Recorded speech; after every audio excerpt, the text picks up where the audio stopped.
readings for Friday, January 17, 2025. First reading, Hebrews 4, verses 1 to 5 and 11. Let us fear therefore lest the promise being left of entering into his rest, any of you should be thought to be wanting. For unto us also it hath been declared, in like manner as unto them. But the word of hearing did not profit them, not being mixed with faith of those things they heard. For we, who have believed, shall enter into rest, as he said, as I have sworn in my wrath, if they shall enter into my rest, and this indeed when the works from the foundation of the world were finished.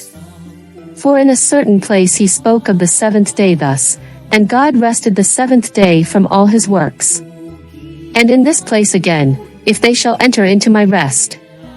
Let us hasten therefore to enter into that rest, lest any man fall into the same example of unbelief. The word of the Lord. Thanks be to God. Responsorial Psalm. Response: do not forget the works of the Lord. How great things have we heard and known, and our fathers have told us.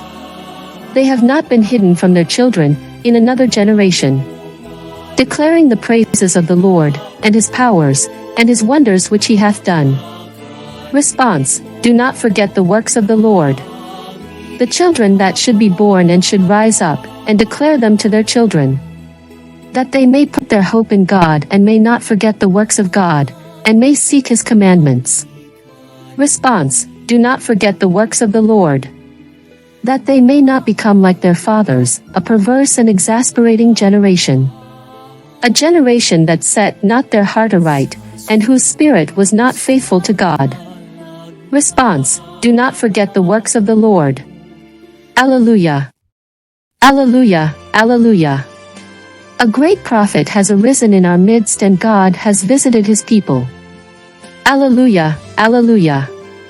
Gospel, Mark 2, verses 1 to 12. And again he entered into Capharnaum after some days. And it was heard that he was in the house, and many came together, so that there was no room, no, not even at the door, and he spoke to them the word. And they came to him, bringing one sick of the palsy, who was carried by 4. And when they could not offer him unto him for the multitude, they uncovered the roof where he was, and opening it, they let down the bed wherein the man sick of the palsy lay. And when Jesus had seen their faith, he saith to the sick of the palsy, Son, thy sins are forgiven thee. And there were some of the scribes sitting there, and thinking in their hearts, Why doth this man speak thus? He blasphemeth. Who can forgive sins, but God only? Which Jesus presently knowing in his spirit, that they so thought within themselves, saith to them, Why think you these things in your hearts? Which is easier, to say to the sick of the palsy, Thy sins are forgiven thee, or to say, Arise, take up thy bed, and walk.